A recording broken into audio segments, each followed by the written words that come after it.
$242 million for patriotic content.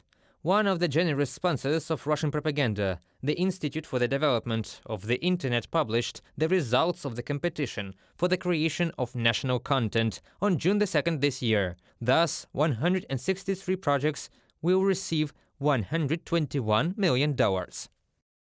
Among the titles are Ramzan, Ahmad, The Strengths of Russia, Russian Code, Sovereign Future, and Russia Heritage, Return Home, a documentary film about the fate of architectural monuments in the Donbass. In addition, grants were given to the project Made for the Front, a film about entrepreneurs help the front line, Woman Z, about female military personnel, Svoyi, and the project Who Left, How Are You? Radio Liberty reports.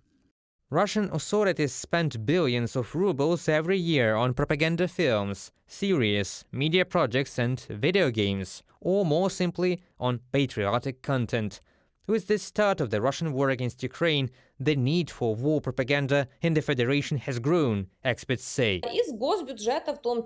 Money is also allocated from the state budget to create so-called patriotic content, which in fact is nothing more than propaganda, which completely distorts the essence, which is not based on facts and which, like the Russia One TV channel Russia Today, is nothing more than the mouthpiece of the Kremlin. Russian propaganda is very similar to the many-headed hydra, because it has many heads and they're aimed at different audiences. There is a target audience as children. Their propaganda goes through education. In Russian culture, the hero is usually the one who died. In the playgrounds, children play war games. Military men come to school and talk about how they went through Afghanistan and Chechnya. The word hero is used mainly in a military context.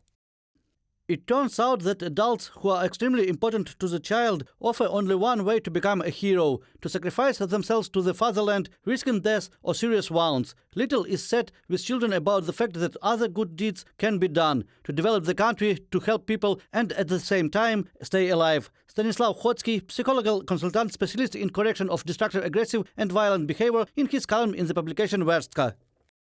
These children then grow into consumers of television and streaming propaganda content. So, according to media research since 2013, the main news agenda in Russia have been the events in Ukraine. They actively promote narratives in Russia about the Nazis, about the first army in the world, about the greatness of the Russian nation, and about the fact that the West is a danger to Russia.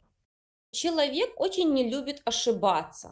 A man does not like to make mistakes. He doesn't like to be wrong. And when they come and say that everything you were told at school or university or on TV, everything you believed in was a lie, a person refuses to believe in that. He will resist to the last. Russian propaganda has very interesting dual consequences. Russians believe that Ukrainians are brotherly people, but at the same time, they rejoice when we are killed. One excludes the other, but in the sick brain of a person who succumbed to the influence of Russian propaganda, these two dual entities coexist.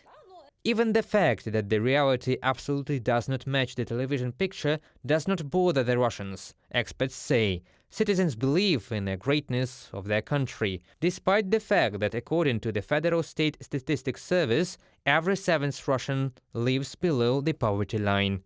Reported by Pavlo Stelmach, Yulia Granovska, UATV News.